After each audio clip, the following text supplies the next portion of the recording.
Good morning everyone, today we're looking at another TSAR Bomba watch. Now this one is the exact, well not so much the exact model, but this is the exact edition of the TSAR Bomba that I used to have a couple of years ago, before I moved on to different style watches and stuff like that. So yeah, we're looking at a TSAR Bomba Elemental watch today. So initial look at the unboxing, simple sort of cardboard outside cover.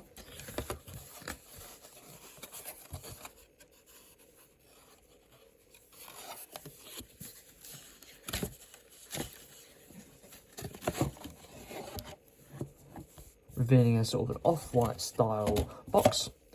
Yeah, it's not the fact that it's a staining. Their boxes actually are off-white, as you can see from the colour of my gloves compared to the watch box.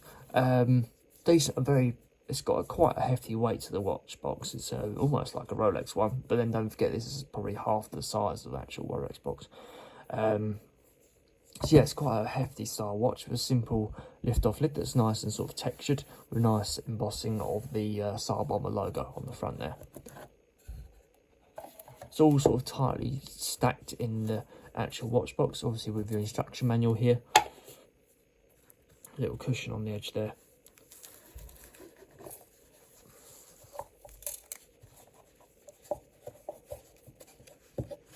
Like that for now, see you later.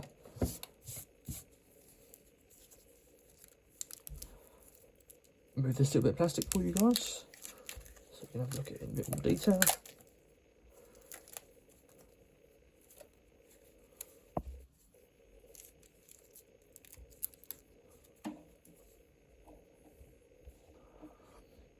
So here we go guys, this is the TSAR Bomba Elemental.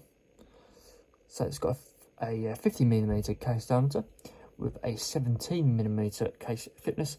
There are 11 different variations for this, and I had the one that was black with rose gold, and I think it had a little red detailing for where the yellow is. 131 grams weight, does feel heavier than that though. Uses a Japanese TMI VK67 quartz movement, so it's got quite a decent quality movement in the back there. So let's have a look at the face here. So the face is obviously, it's a bit less skeletal than some of the TSAR Bomba Elemental watches. You've got a full sort of working chronograph here and a seconds counter that works here. The actual chronograph hands is where the main seconds hand should be.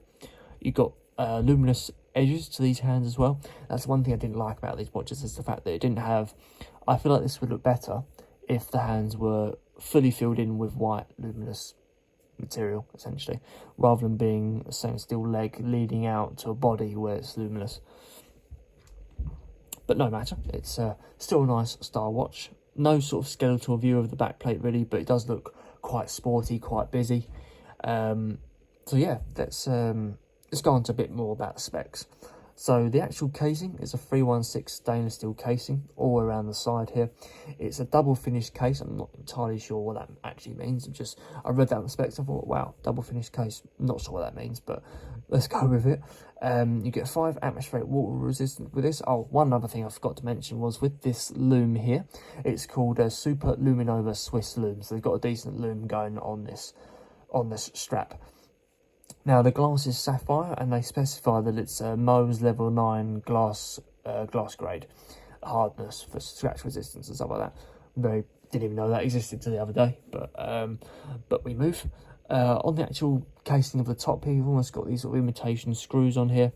I think these, I'm not sure, I couldn't remember if they did anything, but the screws on the back, I couldn't remember if these unscrewed to remove the plate so you can change the face. I can't remember. But you've got a nice little date dial as well between the 4 and 5 PM, just adds a little more of a touch to the watch. So let's have a look at that chronograph. So the chronograph buttons are here as well, nice large chronograph buttons, with a nice yellow crown as well.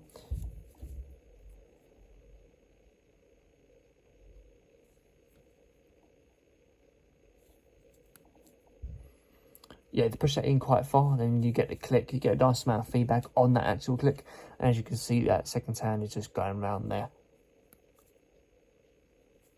But it's a snapback function, doesn't wind back or anything. But I think it counts up to an hour, the chronograph movement. So I've got that crown there. So the crown's like a wheel sort of thing.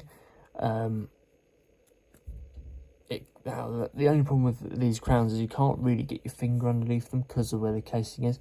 So it can be a bit of a pain trying to, and especially when there's a chronograph, it can be a little bit difficult to get your fingers around it. That's the only problem.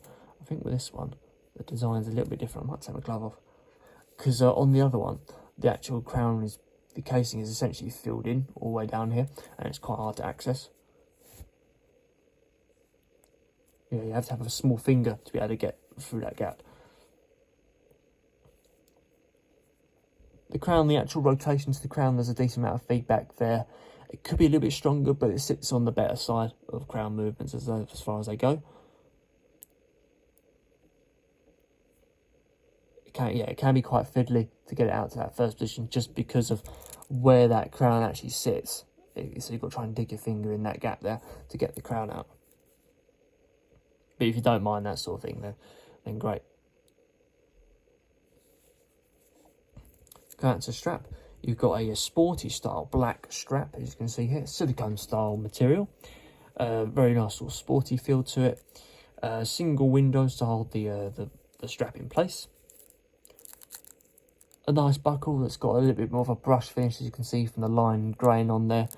2 free-roam holders for the strap as well. Lastly, look at the back plate. Got a little bit more information about the quartz movement on the back. And it's full sort of screw down crown, no sort of skeletal view or anything like that. So there we go guys, that is the TSAR Bomba Elemental watch.